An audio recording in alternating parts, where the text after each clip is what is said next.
అందరికీ నమస్కారం. ప్రసాద్స్ అకాడమీకి స్వాగతం అండి. చాలామంది ఏపీపీఎస్సీ గ్రూప్ 2 ప్రిపరేషన్ మొదలుపెట్టే ముందు చాలా కామన్గా ఒక మాట అంటారు. ఏంటంటే ఎకానమీ చాలా డిఫికల్ట్గా ఉంది, అసలు ఎక్కడి నుంచి స్టార్ట్ చేయాలో కూడా అర్థం కావట్లేదని. నిజం ఏంటంటే అసలు ఎకానమీ కష్టంగా కాదు, దాన్ని కష్టంగా చదివే మన విధానమే కష్టం. ఈరోజు నేను ఎకానమీ సబ్జెక్ట్ని ఎలా అప్రోచ్ అవ్వాలి, సిలబస్ని ఎలా బ్రేక్ చేయాలి, లైక్ కాన్సెప్ట్స్కి ఎంత ఇంపార్టెన్స్ ఇవ్వాలి, మనం డేటాని ఎలా గుర్తుపెట్టుకోవాలి, పీవైక్యూస్ని ఎలా ఉపయోగించుకోవాలి, లేకపోతే టెస్ట్లు ఉంటే ఎలా ప్రాక్టీస్ చేయాలి, దాని నుంచి ఏం మిస్టేక్స్ చేస్తే ఎలా నేర్చుకోవాలి, ఇవన్నీ నేను ఫాలో అయిన స్ట్రాటజీని మీతో షేర్ చేసుకుందామని ఈ వీడియో చేస్తున్నాను. ఈ వీడియో ఇంటెన్షన్ ఏంటంటే, ఈ వీడియో అయిపోయేసరికి ఎకానమీ మీద ఉన్న మీకున్న కొంచెం ఆ భయం లాంటిది అది ఉంటే పోయి ఒక క్లియర్ రోడ్ మ్యాప్ మీ చేతిలో ఉంటుందని నేను నమ్ముతున్నాను. Without wasting any time, let's begin our APPSC group 2 orientation. ఒక సబ్జెక్ట్ మీకు ఎప్పుడైనా మార్క్స్ తేవాలా, లేదా అది మీ ప్రిపరేషన్ ఇంకా స్లో చేయాలా అంటే, మనకి ఈ పేపర్ 2లో ఉన్న ఎకానమీ ఏంటంటే చాలామందికి రెండో కేటగిరీలో ఉంటుంది. అంటే మార్క్స్ వస్తాయో రావదో తర్వాత సంగతి, కానీ వాళ్ళ ప్రిపరేషన్ని చాలా స్లో చేసే సబ్జెక్ట్ అనమాట.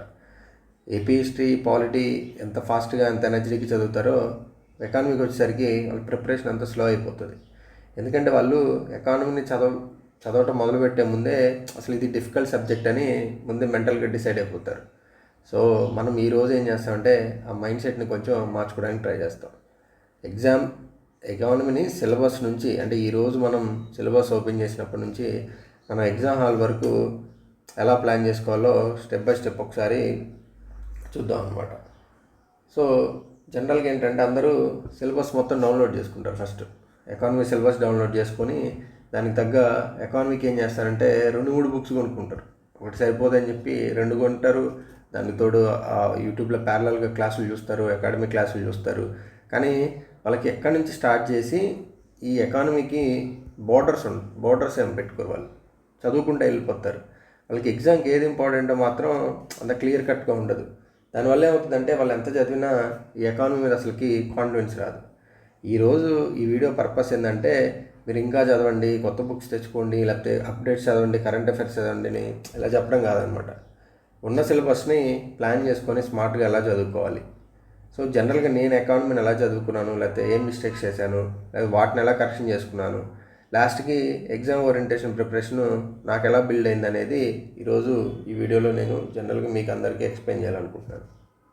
జనరల్గా ఇక్కడ ఈ వీడియో చూసే వాళ్ళలో మీరు క్వశ్చన్ వేసుకుంటే, మీకు ఎకానమీ చదవటం కంఫర్టబులా, లేదా ఎకానమీ ఎంతమందికి భయం లేదు అనుకుంటే 50% మెంబర్స్కి ఎంతో తెలియని ఒక చిన్న పేపర్ 2లో ఎకానమీ కానీ ఎస్ఎన్టీ కొంతమందికి లేకపోయినా ఎకానమీ అంటే ఏదో చిన్న బెరుకు అనమాట. ఎందుకంటే జనరల్గా మనకి గ్రూప్ 2లో సెలక్షన్ రావాలంటే ఎక్కువ బుక్స్ అసలు అవసరం లేదు. మనం ఎక్కువ గంటలు ఎకానమీ పర్స్పెక్టివ్లో ఎక్కువ గంటలు కూడా చదవాల్సిన అవసరం లేదు. ఎకానమీ పర్స్పెక్టివ్లో మనకు కరెక్ట్ డైరెక్షన్ ఉండి, కరెక్ట్ కాన్సెప్ట్ క్లారిటీస్ ఉండి, రిపీటెడ్ రివిజన్ కానీ రెగ్యులర్ ప్రాక్టీస్ ఉంటే మనకి ఎకానమీకి చాలా ఇది అవుతుంది అనమాట. జనరల్గా మనం సిలబస్ని ఫస్ట్ డీకోడ్ చేసుకోవాలి. అసలు సిలబస్లో ఏముంది, ఏ టాపిక్స్ని ఇచ్చాడు, ఏ టాపిక్స్ మీద ఎక్కువ ఇంపార్టెన్స్ ఉంది, లేకపోతే ఎలా ఉంది అనేది మనం ఫస్ట్ సిలబస్ ఓపెన్ చేసి స్టెప్ బై స్టెప్ చూసుకోవాలన్నమాట.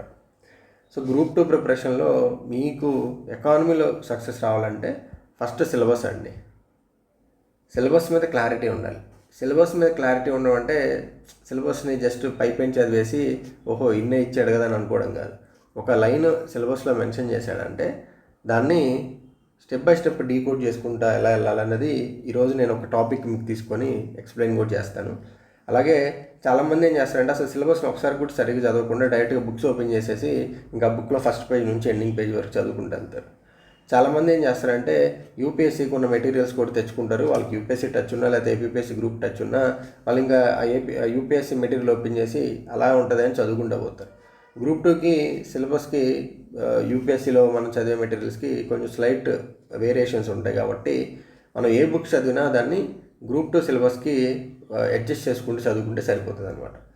ముందు అసలు సిలబస్ని అర్థం చేసుకొని తర్వాత ఈ ప్రిపరేషన్ని స్టార్ట్ చేస్తే ఎకానమీ ప్రిపరేషను మీకు కొంచెం ఈజీగా ఉంటుంది.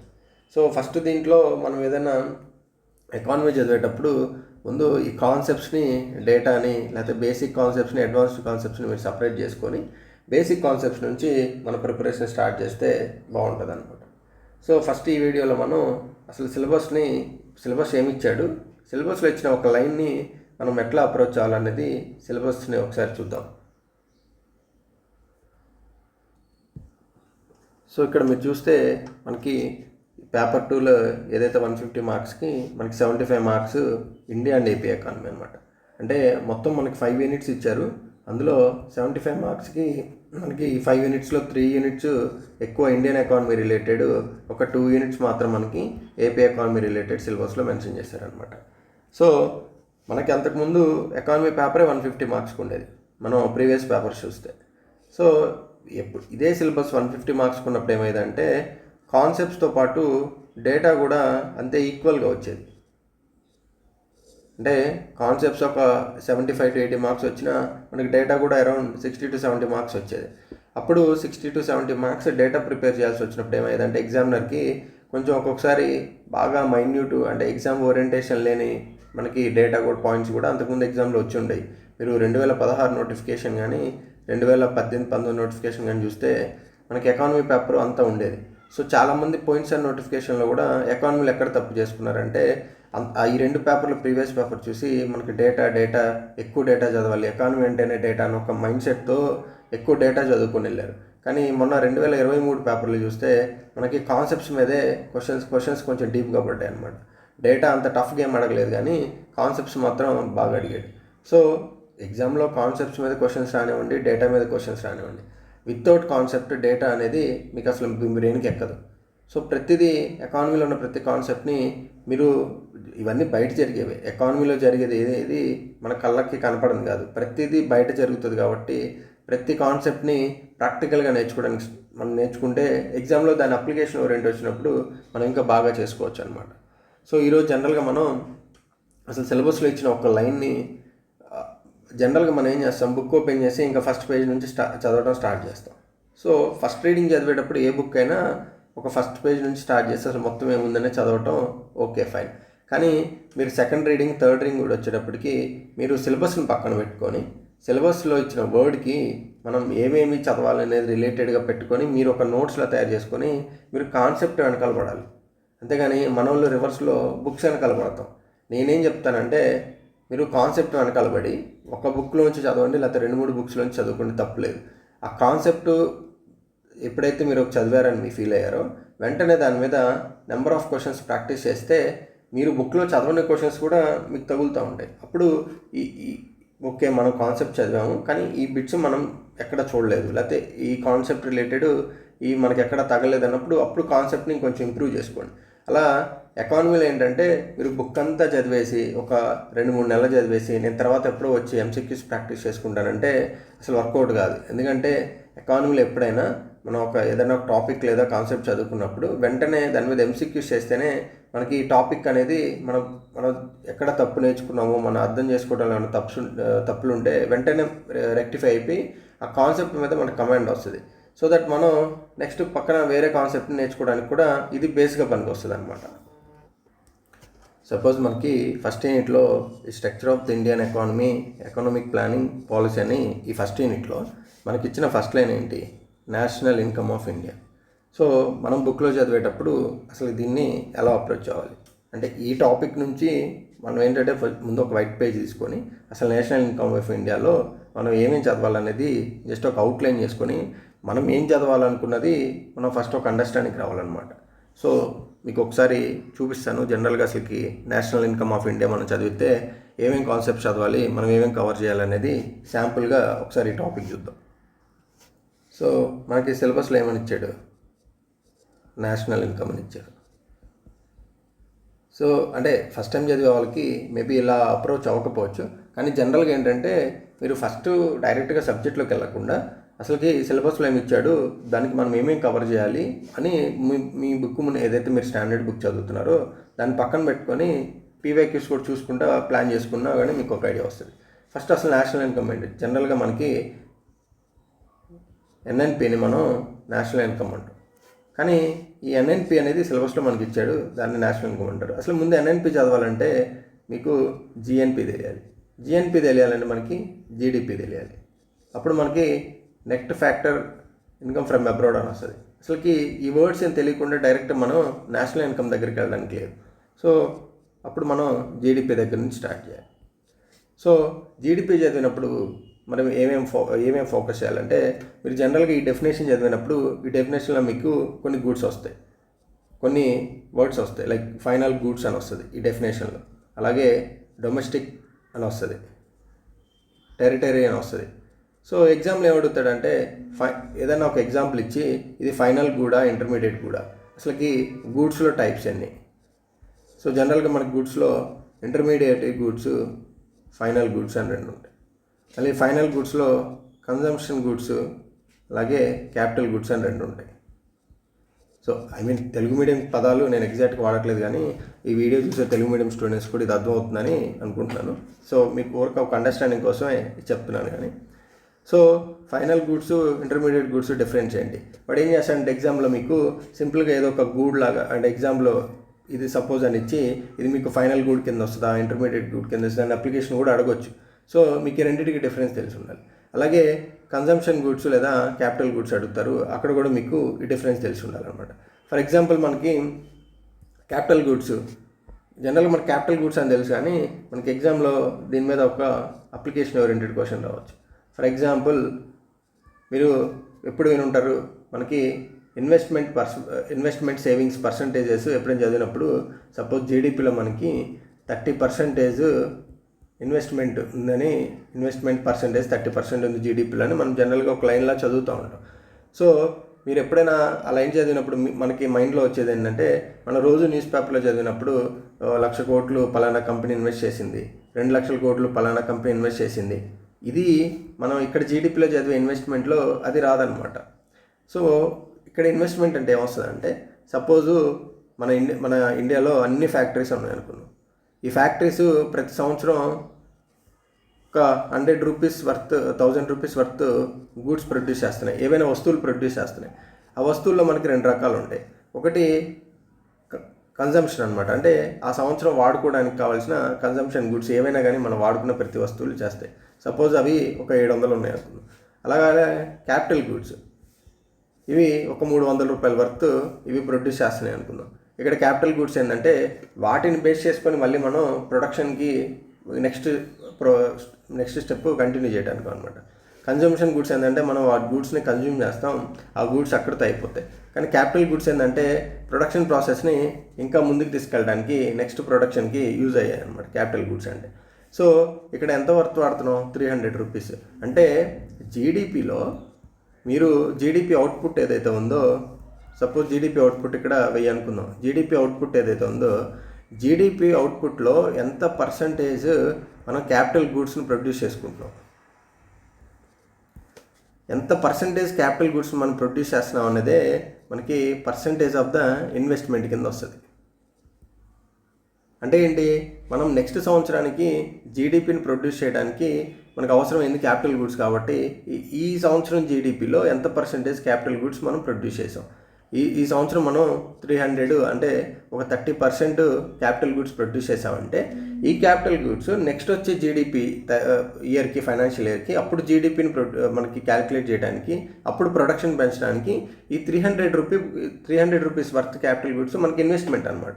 సో అందుకని ఇక్కడ percentage of the investment of the GDP అంటే ఆ ఫైనాన్షియల్ ఇయర్లో ఎంత క్యాపిటల్ గూడ్స్ని మనం అవుట్పుట్ ఇచ్చామనేది మనకి క్యాపిటల్ గూడ్స్ అనేదే మనకి ఇక్కడ ఇన్వెస్ట్మెంట్ అనమాట. అంటే మీకు ఎగ్జామ్లో అడుగుతాడు ఇన్వెస్ట్మెంట్ పర్పస్ అన్నప్పుడు మనకేమనిపిస్తుంది అంటే 1,00,000 కోట్లు 2,00,000 కోట్లు అంటున్నారు కదా, అవి డైరెక్ట్గా ఇన్వెస్ట్మెంట్ అని కాదు. ఇన్వెస్ట్మెంట్ అంటే క్యాపిటల్ గూడ్స్. క్యాపిటల్ గూడ్స్లో మళ్ళీ ఏమొస్తాయి అనేది మనకి ఎగ్జామ్లో ఒక ఇంపార్టెంట్ ఏరియా అనమాట. అసలు ఫస్ట్ క్యాపిటల్ గూడ్స్ అంటే ఏంటి, క్యాపిటల్ గూడ్స్కి ఇన్వెస్ట్మెంట్కి లింక్ ఏంటి, అసలు జీడిపి ఏంటి అని మనకు క్లారిటీగా తెలియాలి. మళ్ళీ జీడిపిని క్యాలిక్యులేట్ చేసినప్పుడు ఇక్కడ మనకి టెరిటరీ అని వస్తుంది.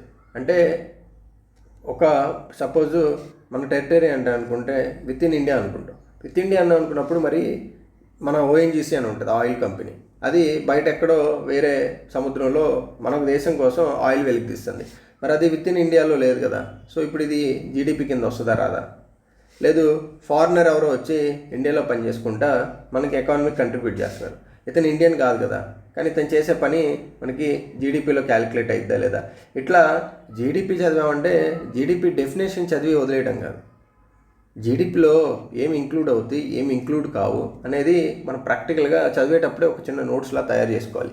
అది మన బుక్లో ఉన్నా లేకపోయినా మన త్రూ ఇంటర్నెట్ కానీ లేకపోతే ఏదన్నా మీరు చదివిన స్టాండర్డ్ బుక్స్లో కానీ ప్రతిదీ అప్లికేషన్ ఓరియంటెడ్ వెళ్ళాలి. ఒక డెఫినేషన్ చదివామంటే ఆ డెఫినేషన్లో ఉన్న ప్రతి వర్డ్ని ఎకానమీలో ఏంటంటే ఆ వర్డ్ ప్రతి దాని మీద మనకి అప్లికేషన్ ఓరియంటెడ్ క్వశ్చన్ పడవచ్చు అనమాట.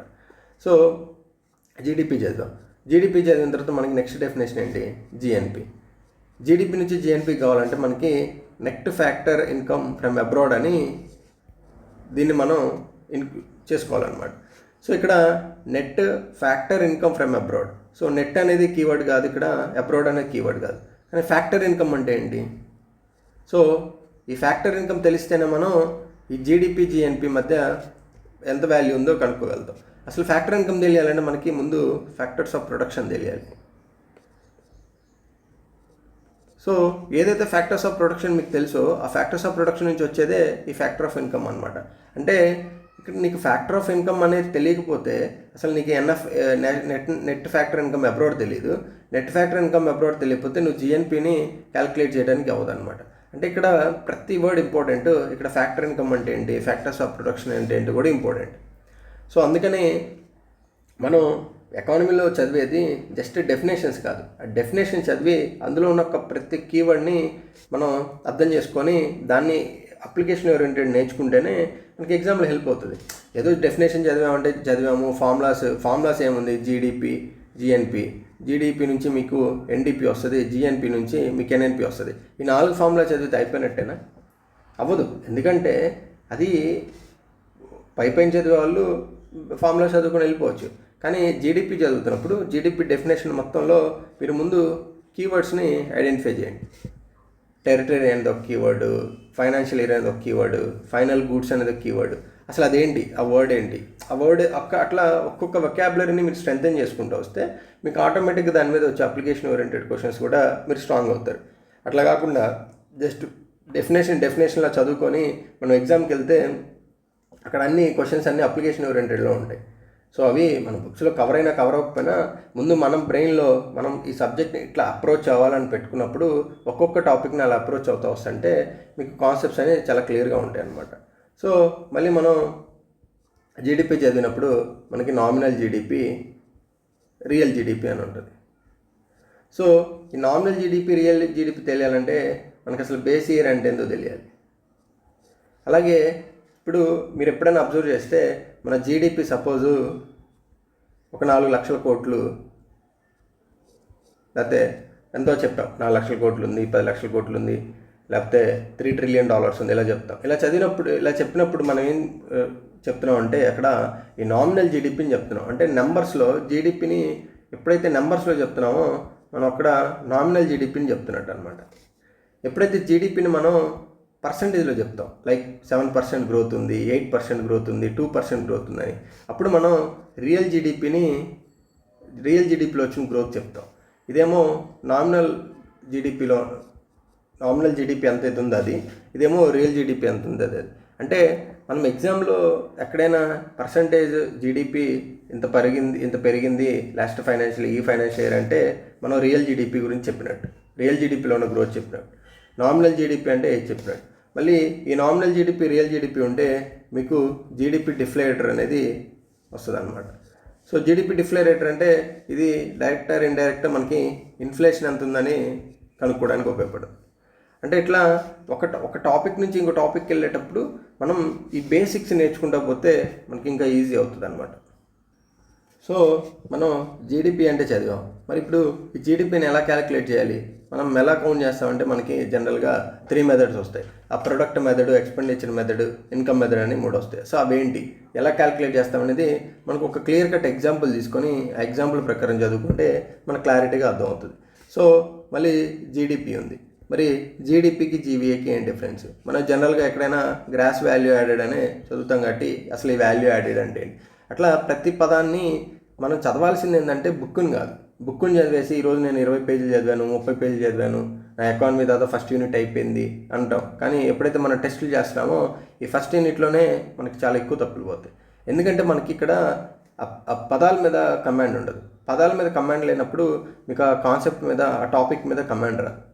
సో ఎకానమీని మనం స్లోగా డీల్ చేసుకుంటూ ఒక్కొక్క పదాన్ని అసలు దీని రియల్ మీనింగ్ ఏంటి, ఎకానమీలో ఎక్కడ దీన్ని ఎలా, ఈ పదాన్ని ఎప్పుడు ఎలా వాడుతున్నారు అనేది మనం తెలుసుకుంటూ వస్తుంటే మనకి ఈజీ అవుతుంది.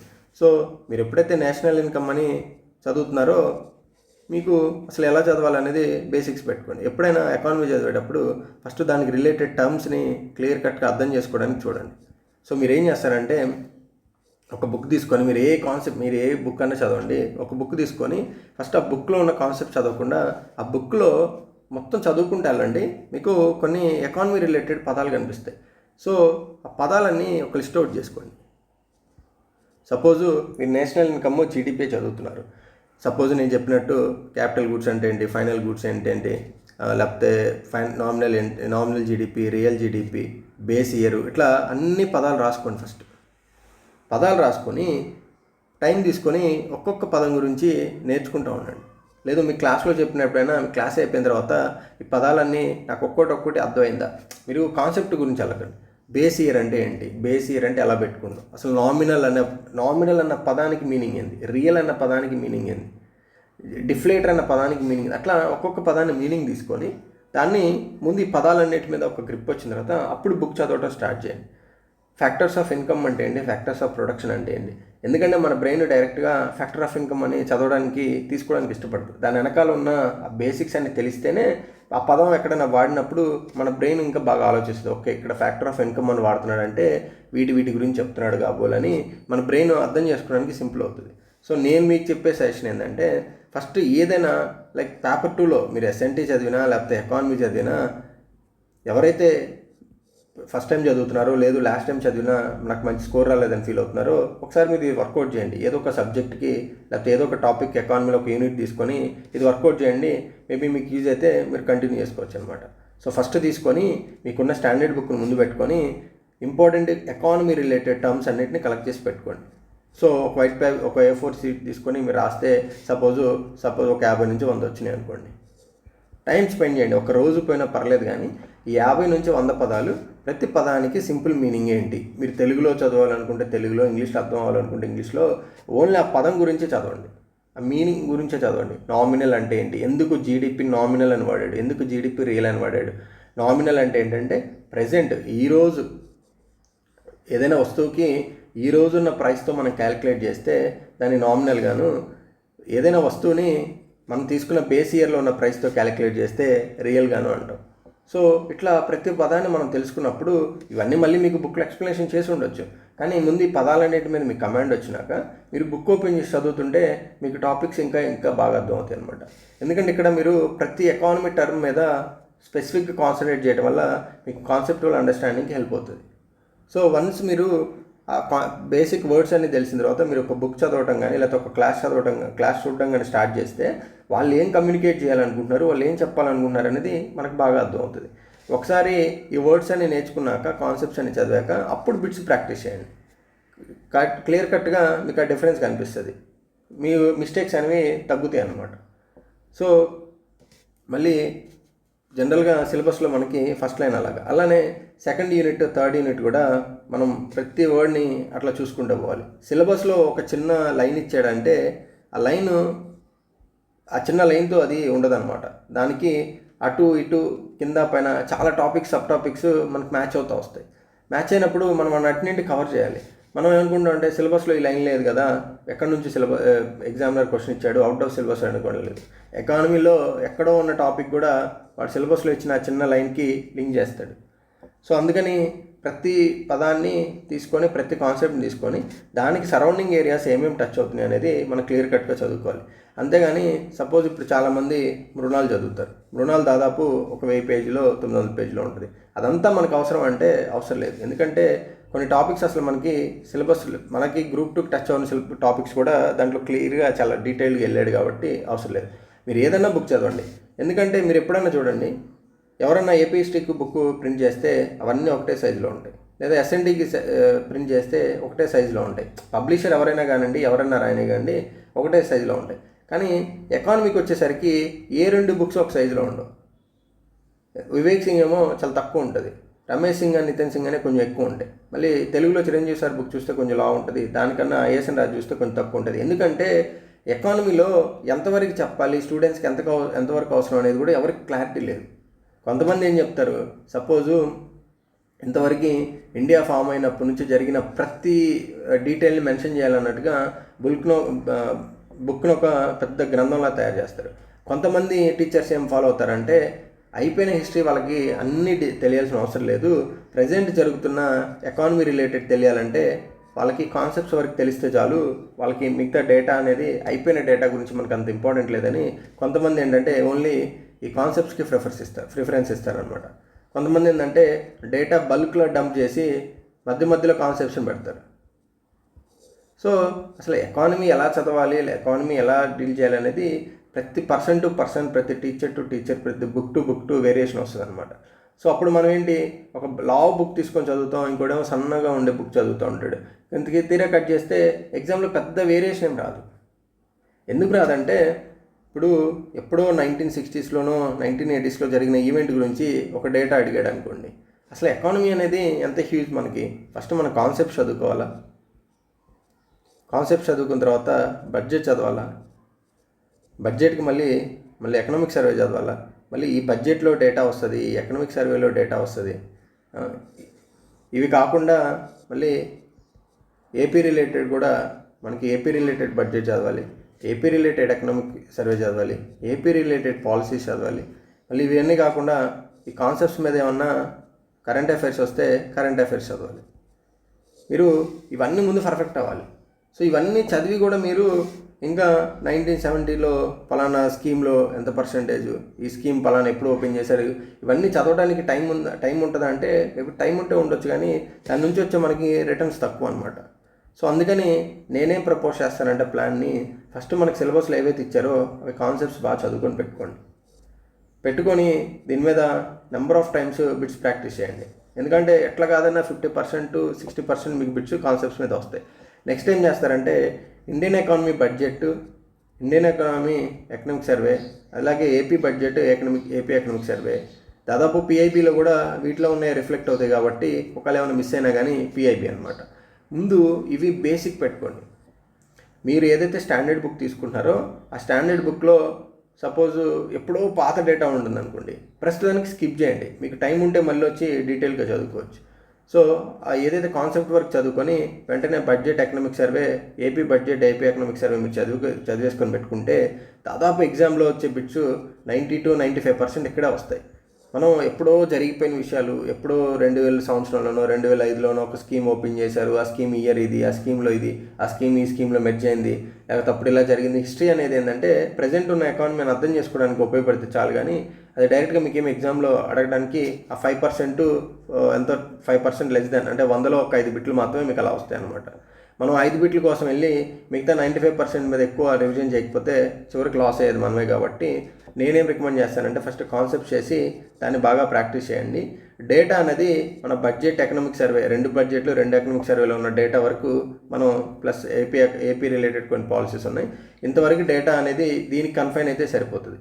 ఎప్పుడో జరిగిపోయిన విషయాలు పాత డేటా అనేది మనకి ఎగ్జామ్ టైం పర్మిట్ చేస్తే చదువుకోండి, కానీ ప్రస్తుతానికి దాంట్లో పడి ఈ బడ్జెట్ ఎకనామిక్ సర్వేస్ అనేవి నెగ్లెక్ట్ చేయకండి. ఎందుకంటే మనకి ఎకనామిక్ సర్వేస్ నుంచి చాలా డైరెక్ట్ బిట్స్ వస్తున్నాయి కాబట్టి, డైరెక్ట్ లైన్సే పిక్ చేసి మనకి ఇస్తున్నారు కాబట్టి మనం ఎకనామిక్ సర్వేని నెగ్లెక్ట్ చేయకూడదు. ఎకనామిక్ సర్వేలో ఒకవేళ మీరు చదవకపోయినా అవి ఒక్కొక్కసారి పిఐబిలో కూడా కవర్ అవుతాయి. సో పిఐబి అన్నా మనం ఎకానమీ రిలేటెడ్ పర్ఫెక్ట్గా ఫాలో అయితే సరిపోతుంది అనమాట. సో ఇది జనరల్గా మనం ఫస్ట్ యూనిట్లో నేషనల్ ఇన్కమ్ గురించి సిలబస్లో, అలాగే మిగతా ఒక 3-4 లైన్స్ కూడా ఒకసారి చూద్దాము మీకు, సో దట్ ఇంకా అండర్స్టాండింగ్ వస్తుంది, ఇంకా అంటే లైన్స్ని ఎలా మనం అప్రోచ్ అవ్వాలనేది మీకు ఐడియా వస్తుంది. సో అలాగే మనం సిలబస్లో చూస్తే national income of India and concept and measurement of national income ఇప్పుడు మనం చెప్పినవన్నీ వాటిలో కవర్ అవుతాయి అనమాట. సో మీకు జీడిపి తెలిసింది ఫస్ట్ నేర్చుకున్నారు, దాని తర్వాత జిఎన్పి నేర్చుకుంటారు, దాని తర్వాత జిఎన్పి నుంచి ఎన్ఎన్పి నేర్చుకుంటారు. అక్కడ మీకు నేషనల్ ఇన్కమ్ వస్తుంది. ఈ నేషనల్ ఇన్కమ్ని మనం మళ్ళీ పాపులేషన్తో డివైడ్ చేస్తే మనకి పర్ క్యాపిటల్ నేషనల్ ఇన్కమ్ వస్తుంది. దాని తర్వాత డిస్పోజబుల్ ఇన్కమ్ వస్తుంది. డిస్పోజబుల్ ఇన్కమ్ తెలియాలంటే మనకి రెమిటెన్స్ తెలియాలి. ఇట్లా ఒక్కొక్క టాపిక్ని జాయిన్ చేసుకుంటా పోతే మీకు బుక్ని కవర్ చేయడం కూడా ఒక ఏదో ఫన్ యాక్టివిటీ లాగా ఉంటుంది అనమాట. సో ఒక్కొక్క టాపిక్ని బిల్డ్ చేసుకుంటా, ఒక్కొక్క టర్మ్ని అర్థం చేసుకుంటా అలా కాన్సెప్ట్ని బిల్డ్ చేసుకోండి. సో అలాగే ఈ ప్లానింగ్ అంటే ఏంటి, లైక్ మనకి ఎకనామిక్ రిఫార్మ్స్ 1991 స్పెసిఫిక్గా మెన్షన్ చేశారు కాబట్టి దీన్ని డీటెయిల్గా చదవాలి. మరి దీనికి ముందున్నవి మనం ఎకనామిక్ పాలసీస్ అవన్నీ అడుగుతాడా అంటే, ఎప్పుడైనా కానీ పాత పాలసీస్ ఏమన్నా 1948 అని లేకపోతే మధ్యలో 1954, 52 ఆ టైంలో వచ్చినవి కానీ ఆ పాలసీ ఏంటి, దాంట్లో ఇంపార్టెంట్ మేజర్ క్రక్స్ ఏందని గుర్తుపెట్టుకుని చాలు. అంతేగాని వాటిని మళ్ళీ డీటెయిల్గా చదివి, పర్సంటేజ్లు చదివి, అచీవ్మెంట్లు చదివి ఇవన్నీ చదవాలంటే మనకి సిలబస్లో ఇచ్చిన లైన్స్ని కవర్ చేయడానికి టైం సరిపోదు అనమాట. సో ఏవైతే సిలబస్లో డైరెక్ట్గా మెన్షన్ చేశాడు, ఎకనామిక్ రిఫార్మ్స్ 1991 అన్నాడు అనుకోండి, ఎకనామిక్స్ రిఫార్మ్స్ 1991 డీటెయిల్గా చదువుకోండి. ఎకనామిక్ రిఫార్మ్స్ 1991 తర్వాత ఏ లాస్లో మనం మార్పులు చేసాం, కొత్తగా ఏ బాడీస్ ఫామ్ అయినాయి, అంతకుముందు చట్టాలు ఏమున్నాయి, అంతకుముందు ఉన్న పాలసీకి డిఫరెన్స్ అనేది అలా చదువుకుంటారండి. నీతి ఆయోగ్ కాబట్టి నీతి ఆయోగ్లో స్ట్రక్చర్ ఏంటి, ఫంక్షన్స్ ఏంటి, నీతి ఆయోగ్ ఇచ్చే రిపోర్ట్స్ ఏంటి, ఆ రిపోర్ట్స్ జనరల్గా మనకి ఇంపార్టెంట్ ఎగ్జామ్లో. సో ఈ వీడియోలో జస్ట్ నేను ఒక ఓరియంటేషన్లో ప్లాన్ చేయాలి కాబట్టి కొంచెం పైపైన చదువు వెళ్తున్నాను. డీటెయిల్గా చెప్పడానికి ఇది చాలా టైం పడుతుంది. సో మన మెంటర్షిప్లో ఎప్పుడైనా నేను క్లాస్ డీల్ చేసేటప్పుడు ఆ టాపిక్ని చెప్పేటప్పుడు మాత్రం దాన్ని ఇన్ అండ్ అవుట్ చెప్పి అప్పుడే టాపిక్లో డిస్కషన్కి వెళ్తాం అనమాట. సో మనకి ఇక్కడ మళ్ళీ చూడండి మనీ సప్లై ఉంది. So money supply, RBI monetary policy, ఏదైతే ఇన్ఫ్లేషన్ ఉందో వీటన్నిటికీ చాలా క్లోజ్ రిలేషన్షిప్ ఉంటుంది. ఎందుకంటే మనీ సప్లై డిపెండ్ అయ్యేది ఏంది, మానిటరీ పాలసీ తీసుకునే డెసిషన్ మీద. మానిటరీ పాలసీ కూడా ఇన్ఫ్లేషన్ని నథింగ్ బట్ మనీ సప్లైని మేనేజ్ చేయడానికి ఉంటుంది. ఈ ఆర్బీఐ బ్యాంక్స్కి రిలేషన్ ఏంటి, రెపో రేట్ ఏంటి, రివర్స్ రెపో రేట్ ఏంటి, బేస్ రేట్ ఏంటి, లాంగ్ టర్మ్ రెపో ఏంటి, అలా ఈ లిక్విడ్ అడ్జస్ట్మెంట్ ఫెసిలిటీ అంటే ఏంటి. సో ఇట్లా వచ్చే ప్రతి వర్డ్ని అప్లికేషన్ ఓరియంటెడ్ చదువుకుంటే వెళ్ళిపోతుంది. మళ్ళీ మనీ సప్లై చదవాలంటే మీకు అక్కడ మనీ క్రియేషను అంటే డబ్బులు ఎలా క్రియేట్ అవుతాయి, మనీ క్రియేషను, మానిటరీ బేస్ అంటే ఏంటి, మల్టిప్లైర్ ఎఫెక్ట్ అంటే ఏంటి, ఇవన్నీ మీకు తెలియాలి. మనీ సప్లైలో మనకి M1, M2, M3, M4 అవి వస్తాయి. అవంటే ఏంటి, అసలు మనీ అంటే ఏంటి, ఫియట్ కరెన్సీ అంటే ఏంటి. సో అట్లా ప్రతిదీ చదివేటప్పుడు మీరు మనీ సప్లై చదువుతుంటే ఆ కన్సర్న్ బుక్ ఓపెన్ చేసి మీకు ఇలా అనిపించిన బుక్ అన్ని లైన్గా రాసుకుంటారండి. మానిటరీ బేస్ అని ఉంది, ముందు వర్డ్ రాసుకోండి. Monetary base, money supply, multiplier effect, లేకపోతే ఈ ఫియాట్ కరెన్సీ అంటే ఏంటి, లేకపోతే ఇంకొకటి టైప్స్ ఆఫ్ కరెన్సీ. డిజిటల్ కరెన్సీలో మనకి CBD వస్తుంది, సెంట్రల్ బ్యాంక్ డిజిటల్ కరెన్సీ అని. మరి ఈ వ్యాలెట్ అంటే ఏంటి. సో డిజిటల్ వ్యాలెట్కి లైక్ మనం వాడే ఫోన్పే డిజిటల్ కరెన్సీ ఒకటేనా, ఏంటి డిఫరెన్స్, CBDCకి ఈ వోచర్కి డిఫరెన్స్ ఏంటి. సో ఇట్లా మనకే క్వశ్చన్ చేసుకుంటూ ఉంటే మనకి కాన్సెప్ట్స్ మీద ఇంకొంచెం కమాండ్ వస్తుంది అనమాట. సో ఇండియా బ్యాంకింగ్ ఉంది, బ్యాంకింగ్లో మనకి షెడ్యూల్ బ్యాంకు, కమర్షియల్ బ్యాంక్స్ అవి వచ్చాక ఈ నాన్ బ్యాంక్స్ ఫైనాన్షియల్ NBFCs ఉంటాయి. NBFCsలో మనకి డెవలప్మెంటల్ ఫైనాన్షియల్ ఇన్స్టిట్యూషన్స్ అని ఉంటాయి. నాబార్డ్ కానీ, సిడ్బీ కానీ, లేకపోతే నేషనల్ హౌసింగ్ బ్యాంక్ కానీ ఇవన్నీ వస్తాయి. సో అవి వచ్చినప్పుడు వాటి మెయిన్ ఏ ఇయర్లో ఫామ్ చేశారు, దాని మేజర్ ఇంటెన్షన్ ఏంటి. సో ఎగ్జామ్లో సింపుల్గా అడుగుతాడు, నాబార్డు అగ్రికల్చర్ లోన్స్ ప్రొవైడ్ చేస్తుంది, సో రైతులు ఎవరైనా కావాలంటే డైరెక్ట్గా వెళ్ళి లోన్స్ తీసుకోవచ్చు అని. సో జనరల్గా ఏంటంటే నాబార్డు రీఫైనాన్సింగ్ చేస్తుంది కానీ డైరెక్ట్గా రైతులకి డైరెక్ట్గా లోన్ ఇవ్వదు అనమాట. సో అట్లా అసలు ఏదైతే డెవలప్మెంటల్ ఫైనాన్షియల్ ఇన్స్టిట్యూషన్స్ అంటామో DFIs అవి ఎన్ని ఉన్నాయి, లైక్ నాబార్డ్ ఒకటి, సిడ్బీ ఒకటి, లేకపోతే ముద్రా బ్యాంక్ ఒకటి, నేషనల్ హౌసింగ్ బ్యాంక్ ఒకటి, నాప్ఫిట్ అని నేషనల్ బ్యాంక్ ఫర్ ఇది ఒకటి, నాప్ఫిట్ అని ఒకటి క్రియేట్ చేశారు, అదేం చేస్తుంది. సో ఇట్లా ప్రతి డెవలప్మెంటల్ ఫైనాన్షియల్ ఇన్స్టిట్యూషన్ ఏ ఇయర్లో ఫామ్ అయింది, దాని వెనకాల ఏమైనా కమిటీ రికమెండేషన్ ఉందా, దాంట్లో మేజర్ షేర్ హోల్డర్స్ ఎవరు ఉన్నారు, అది డైరెక్ట్గా చేసే పని ఏంటి అనేది ప్రతిదీ మనం ఫోకస్గా చదువుకుంటూ రావాలన్నమాట. ఆ తర్వాత సపోజ్ ఇక్కడే మనం బ్యాలెన్స్ ఆఫ్ పేమెంట్స్ చూసాం అనుకోండి. బ్యాలెన్స్ ఆఫ్ పేమెంట్స్లో మనకి కరెంట్ అకౌంట్, క్యాపిటల్ అకౌంట్ అని రెండు ఉంటాయి. సో అసలు కరెంట్ అకౌంట్లో ఈ బ్యాలెన్స్ ఆఫ్ పేమెంట్ ఉందనుకోండి. బ్యాలెన్స్ ఆఫ్ పేమెంట్ చదివినప్పుడు మనం జనరల్గా ఎక్కడ తప్పులు చేస్తామంటే, ఇక్కడ బ్యాలెన్స్ ఆఫ్ పేమెంట్ ఎప్పుడైనా మనం ఇండియాలో ఉంటున్న రెసిడెంట్ పర్పస్, అంటే ఎవరైతే ఇండియాలో నివాసం ఉంటున్నారో వాళ్ళ పర్స్పెక్టివ్లో మనం చూడాలి. ఇక్కడ సిటిజన్షిప్తో సంబంధం లేదు, అంటే ఈ దేశానికి వాడికి ఏ దేశ పౌరసత్వం ఉందనేది మనకి బ్యాలెన్స్ ఆఫ్ పేమెంట్లో అవసరం ఉండదు.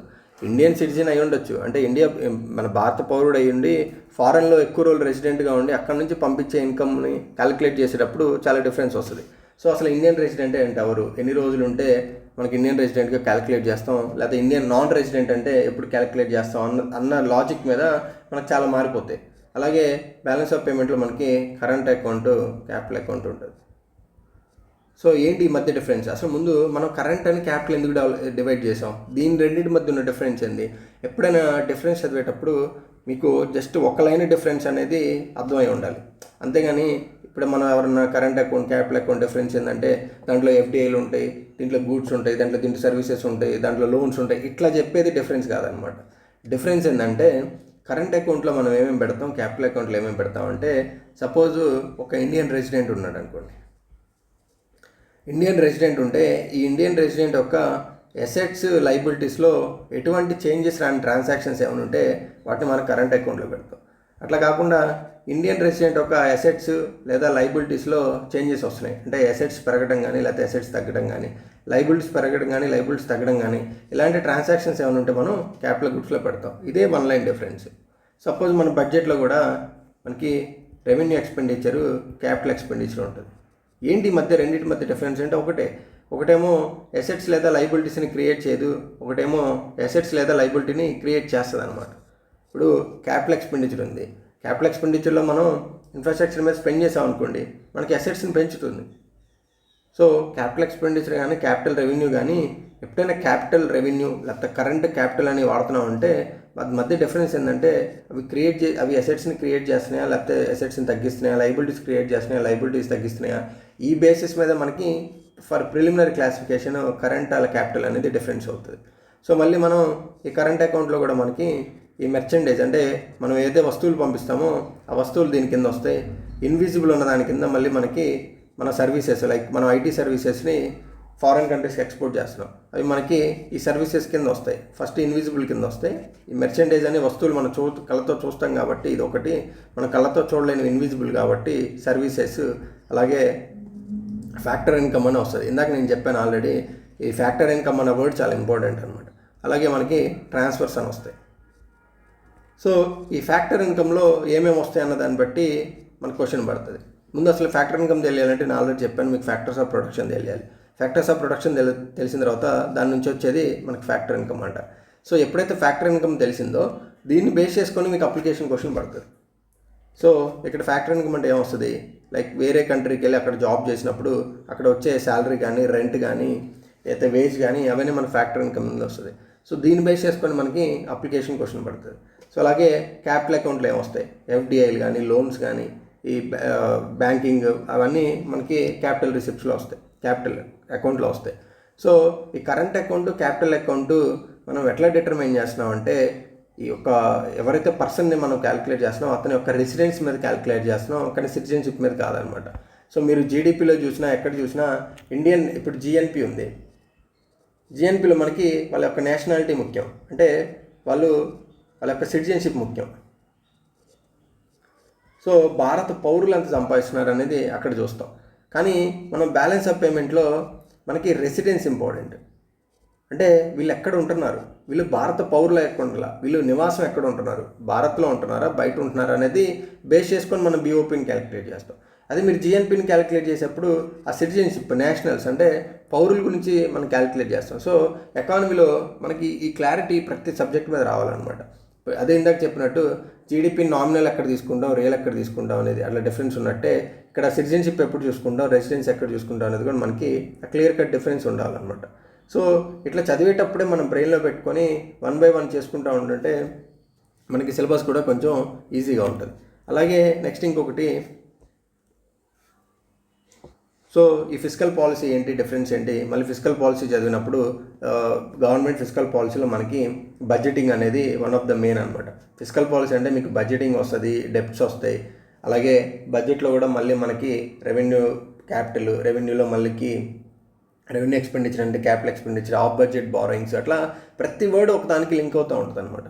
సో మీరు కవర్ చేశారా లేదా అనేది మీరు ఇక్కడే చూసుకోవచ్చు. ఇప్పుడు ఫిస్కల్ రెస్పాన్సిబిలిటీ ఉంది, ఎఫ్ఆర్బిఎం యాక్ట్ స్టార్ట్ అయినప్పటి నుంచి రీసెంట్ టార్గెట్స్ ఏంటి, సో ఎఫ్ఆర్బిఎం మీద మనకి వేసిన కమిటీస్ ఏంటి, సో ఇండియా ట్యాక్స్ స్ట్రక్చర్లో మనకి టైప్స్ ఆఫ్ ట్యాక్సెస్లో డైరెక్ట్ ట్యాక్స్, ఇండైరెక్ట్ ట్యాక్స్ వస్తాయి. డైరెక్ట్ ట్యాక్స్లో కూడా మళ్ళీ ఇన్కమ్ ట్యాక్స్ వస్తుంది. ఇన్కమ్ ట్యాక్స్లో మనకి రీసెంట్గా వచ్చిన చేంజెస్, కొన్ని ట్యాక్సెస్ని అసలు మనం కంప్లీట్గా అబాలిష్ చేసాం. ఏం చేసాం, డైరెక్ట్ ట్యాక్స్ ఏంది, ఇండైరెక్ట్ ట్యాక్స్ ఏంది, మళ్ళీ దాంట్లో జిఎస్టీలో కూడా మనకి ఏది ఇంక్లూడ్ అయింది, ఏది ఇంక్లూడ్ కాదు, జిఎస్టీ మీద లాస్ట్ 1 yearలో జరిగిన చేంజెస్. సో ఇట్లా ప్రతిదీ మనం పీవైక్యూస్ని పక్కన పెట్టుకొని ఈ సిలబస్ని పక్కన పెట్టుకొని చదువుతున్నప్పుడు ఎగ్జామినర్ దేని మీద ఫోకస్ చేస్తున్నాడు, అతని రిక్వైర్మెంట్ ఏంటనేది మనకు తెలుస్తుంది అనమాట.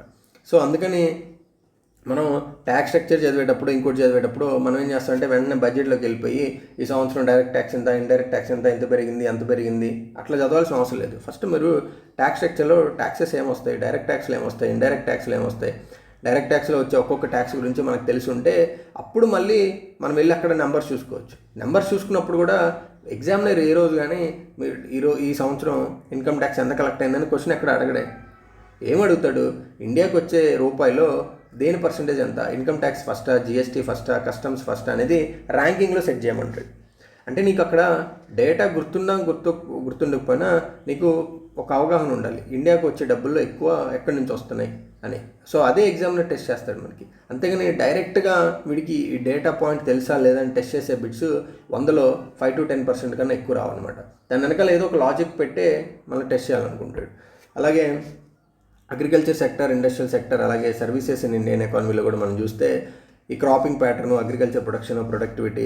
సో మీరు ప్రీవియస్ ఇయర్ చూస్తే ఎప్పుడైనా క్వశ్చన్స్ అనేది మనం చదివే విధానం కాకుండా కొత్తగా ఫ్రేమ్ చేయాలని ఎగ్జామ్లోకి ఎప్పుడో ఒక థాట్ వస్తూ ఉంటుంది అనమాట. ఫర్ ఎగ్జాంపుల్ ఇక్కడ ఎంఎస్పీ ఉంది, మనకి ఎగ్జామ్లో బిట్స్ ఎలా ఫ్రేమ్ చేశాడు, మీకు కావాలంటే తెలంగాణ పేపర్ కానీ లేకపోతే ఏపీ పేపర్ కానీ ఎక్కడైనా చూస్తే మీకు పీవైక్యూస్ మీకు ఇక్కడ కొన్ని క్వశ్చన్స్ తగులుతాయి. ఎలా అంటే ఎంఎస్పీస్ మనకి జనరల్గా రబీలో కొన్ని క్రాప్స్కి, ఖరీఫ్లో కొన్ని క్రాప్స్కి ఇస్తూ ఉంటాడు. సో ఆ ఫైనాన్షియల్ ఇయర్ ఏ ఇయర్ అయితే మీరు ఎగ్జామ్ చదువుతున్నారో ఆ ఇయర్ కూడా ఈ ప్రైసెస్ అనేవి రివైజ్ చేస్తాడు. లైక్ వరికి పెంచడం, మొక్కజొన్నకు పెంచడం, లేకపోతే కొన్నిటికి పెంచడం, కొన్నిటికి అలానే ఉంచడం. సో ఎగ్జామ్లో అప్లికేషన్ ఓరియంటెడ్ ఇస్తాడంటే సపోజ్ ఒక 5 to 6 క్రాప్స్ ఇచ్చి వాటి యొక్క ఎంఎస్పీ రేట్ల ఆధారంగా వాటిని అరేంజ్ చేయమని అడగవచ్చు. ఎందుకంటే సిలబస్లో డైరెక్ట్గా ఎంఎస్పీ అని ఇచ్చాడు కాబట్టి వాడు అప్లికేషన్ ఓరియంటెడ్ క్వశ్చన్స్ ఎలా అయినా ఇవ్వచ్చు. అప్పుడు ఎగ్జామ్కి వెళ్ళినప్పుడు మనకు అది చాలా కన్ఫ్యూజింగ్ అనిపిస్తుంది. ఎందుకంటే మనకి క్రాప్స్ తెలుసు కానీ వాటి యొక్క ఎంఎస్పీ రేట్లు అనేది ఎగ్జాక్ట్గా మనం చదువుకొని ఎగ్జామ్కి వెళ్తామంటే చాలా తక్కువ మంది వెళ్తారు. సో ఇట్లాంటి ఏరియాస్ కూడా మనం ఫోకస్ చేస్తేనే ఆ బిట్ని దాదాపు 100లో 75% తప్పు పెడతారు. మీరు చదువుకునేటప్పుడే మనకి ఎంఎస్పీ అన్నాడు కదా, ఎంఎస్పీ అప్లికేషన్ ఓరియంటెడ్ ఎలా రావచ్చు, మేబీ ఈ క్రాప్స్ ఇచ్చి వీటిని ఇట్లా అరేంజ్ చేయమనొచ్చు అని మీరు ఒక గంట స్పెండ్ చేస్తే మీకు ఆ బిట్ రేట్ అవ్వడానికి ఛాన్స్ ఉంటుంది అనమాట. సో అట్లా సిలబస్లో ఉన్న లైన్ తీసుకొని దీన్ని మీరు ఎగ్జామ్లో అయితే ఎట్లా ఫ్రేమ్ చేస్తారు, అది ఎంత వరస్ట్గానే అని అనుకోండి, అసలు ఇలాంటి బిట్లు ఇస్తాడా అని మీ ఫ్రెండ్ అనొచ్చు మీరు ప్రిపేర్ అయ్యేటప్పుడు. అయినా పర్లేదు, ప్రిపేర్ అవ్వండి. ఎందుకంటే అట్లాంటివి ఎగ్జామ్లో ఖచ్చితంగా మీకు తగులుతాయి. మీరు ప్రిపేర్ అయినప్పుడు మీకే అనిపిస్తుంది ఎంత డెప్త్గా అడుగుతాడా కానీ ప్రిపేర్ అవుతున్నా అనిపిస్తుంది. అలాంటి బిట్లు ఒక 10 ఉంటే మీరు ప్రిపేర్ అయ్యి ఖచ్చితంగా 2-3 మీకు ఎగ్జామ్లో పడతాయి అనమాట. సో అలాగే ఇప్పుడు సపోజ్ ఇండస్ట్రియల్ సిక్నెస్ అనే ఇక్కడ ఉంది. అసలు ఇండస్ట్రియల్ సిక్నెస్ అని ఉంది కానీ ఇది చాలా డీప్ సబ్జెక్ట్ అనమాట. లైక్ ఇప్పుడు మీరు ఇండస్ట్రియల్ సిక్నెస్ చదువుతున్నారంటే మీరు బ్యాడ్ బ్యాంక్ చదవాలి, ఎన్పిఏ చదవాలి, నాప్ఫిట్ అని ఒక డెవలప్మెంట్ ఫైనాన్షియల్ ఇన్స్టిట్యూషన్ ఏవైతే ఓపెన్ చేశారో అది చదవాలి. దాని తర్వాత మనకి ఏఆర్సీ అని ఉంటుంది, అసెట్ రికన్స్ట్రక్షన్ కంపెనీ, అది చదవాలి. ఇవి చదివినప్పుడు మనకి 2 కొత్త బాడీస్ వస్తాయి, ఎన్ఏఆర్సీఎల్ అని, ఐడిఆర్సీఎల్ అని. ఒకటేమో అసెట్ రికన్స్ట్రక్షన్, ఒకటేమో డెప్ట్ గురించి, ఇండియన్ డెప్ట్ రిజల్యూషన్ ఒకటేమో అసెట్ రికన్స్ట్రక్షన్ అంటే. ఇవన్నీ చదవాలి. ఇవన్నీ చదివితే మళ్ళీ మన ఐబీసీ చదవాలి, మళ్ళీ సర్ఫేస్ యాక్ట్ చదవాలి.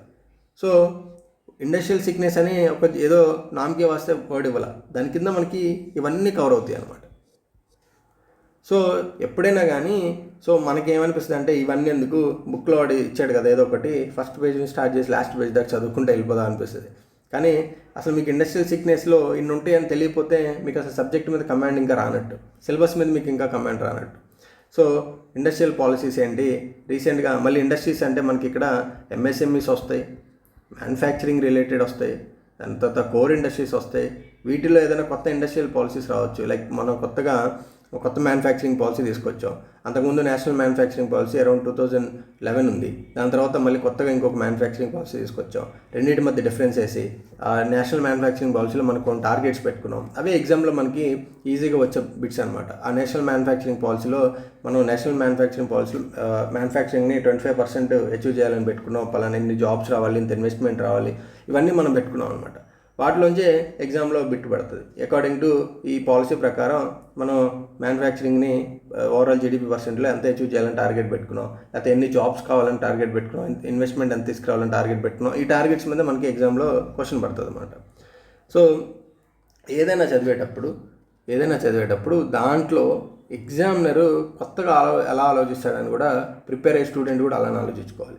సిలబస్ లైన్స్ ముందు పెట్టుకొని ఆలోచించాలి. అంతేగాని మనం బుక్ ఓపెన్ చేసి ఫస్ట్ పేజ్ నుంచి చివరి పేజ్ వరకు చదువుకుంటూ వెళ్తాం. సపోజ్ ఎంఎస్పీ క్వశ్చన్ ఉంది, మీరు కాకపోతే తెలంగాణ గ్రూప్ 2 పేపర్ చూడండి.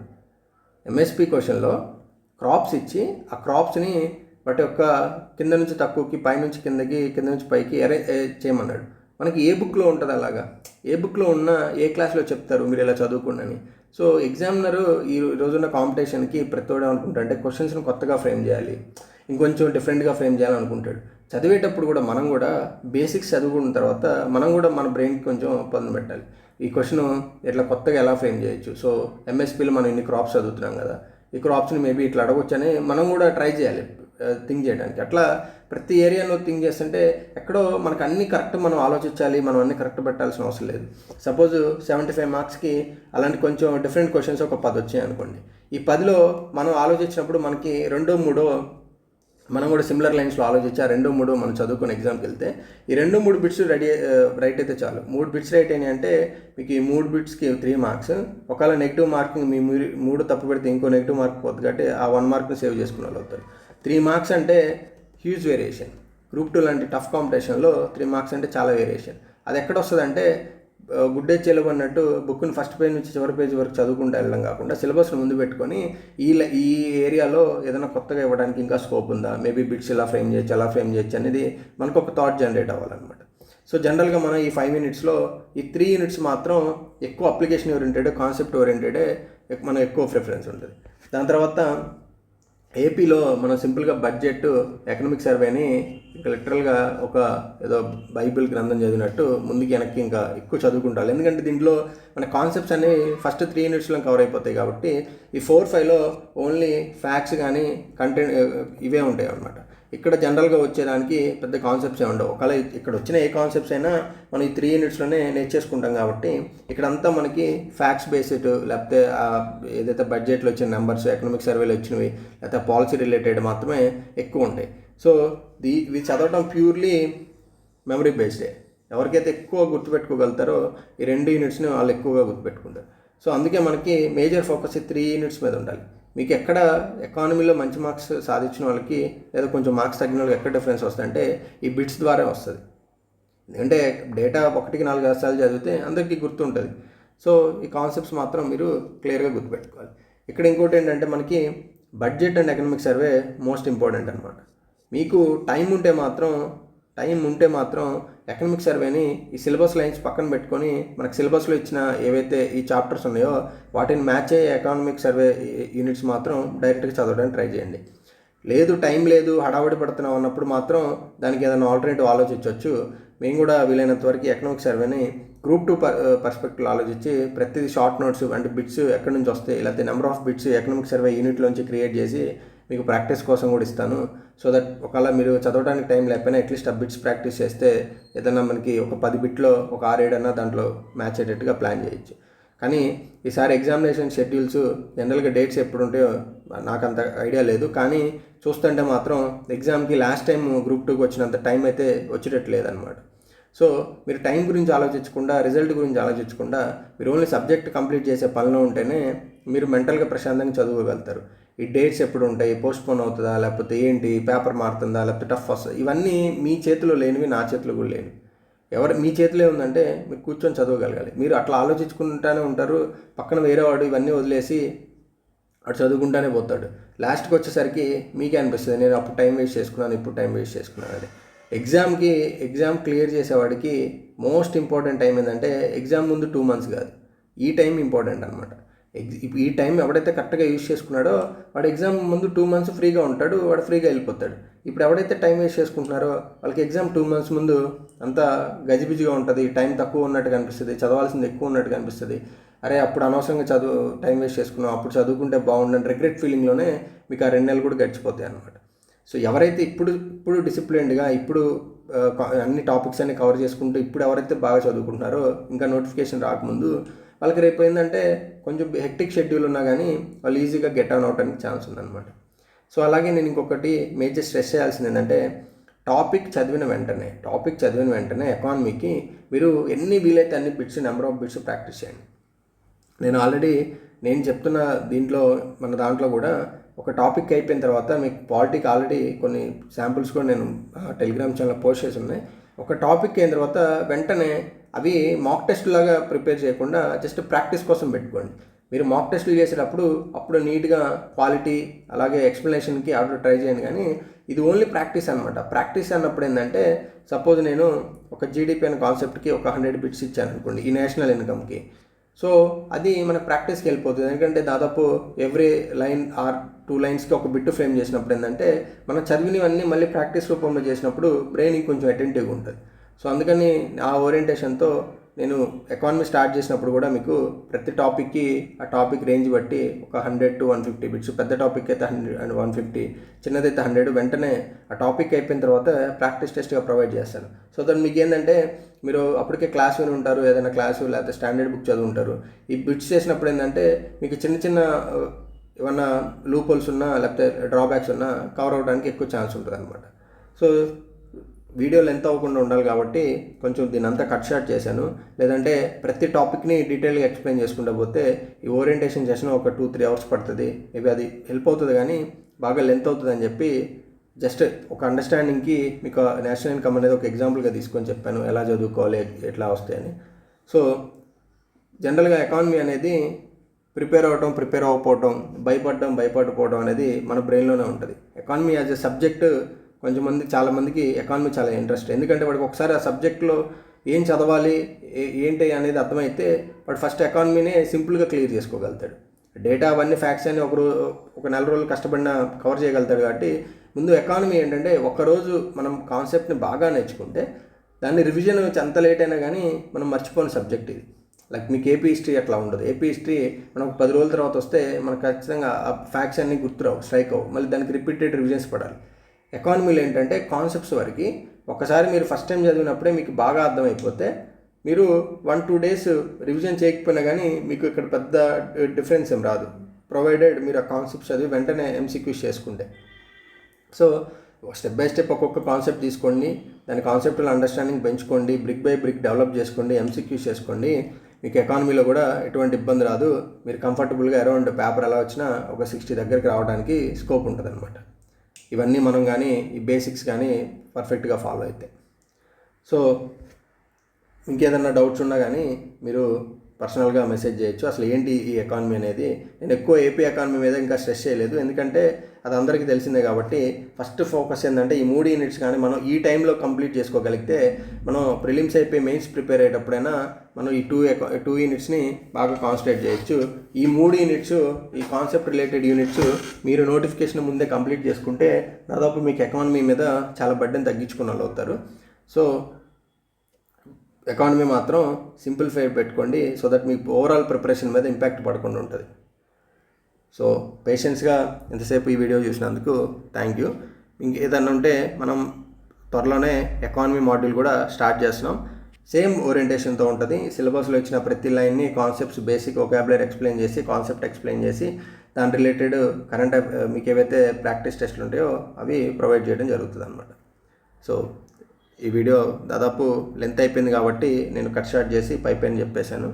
సో మీకు ఏదన్నా ఇంకా ఉంటే నేను క్లాస్ డీల్ చేసినప్పుడు ఒక్కొక్క టాపిక్ని తీసుకొని ముందు దాన్ని డీటెయిల్గా ఎక్స్ప్లెయిన్ చేసిన తర్వాత మాత్రమే దాని లోపలికి కాన్సెప్ట్ వొకాబులరీ అవన్నీ ఎక్స్ప్లెయిన్ చేసిన తర్వాతనే కాన్సెప్ట్స్ ఎక్స్ప్లెయిన్ చేయడం జరుగుతుంది. So thank you. ఇంకేదన్నా ఉంటే మీరు పర్సనల్గా క్వైరీ ఏదైనా ఉంటే రేజ్ చేయొచ్చు. కింద కామెంట్ సెక్షన్లో Telegram group link, app link కూడా ఉంటాయి. ఆల్రెడీ అక్కడ కొన్ని మాడ్యూల్స్ని లాంచ్ చేసాం. మీకు ఏదైనా ఇంట్రెస్ట్ ఉండి మీకు యూజ్ అవుతుంది అనుకుంటే మాత్రం కన్సిడర్ చేయండి. So thank you on and all.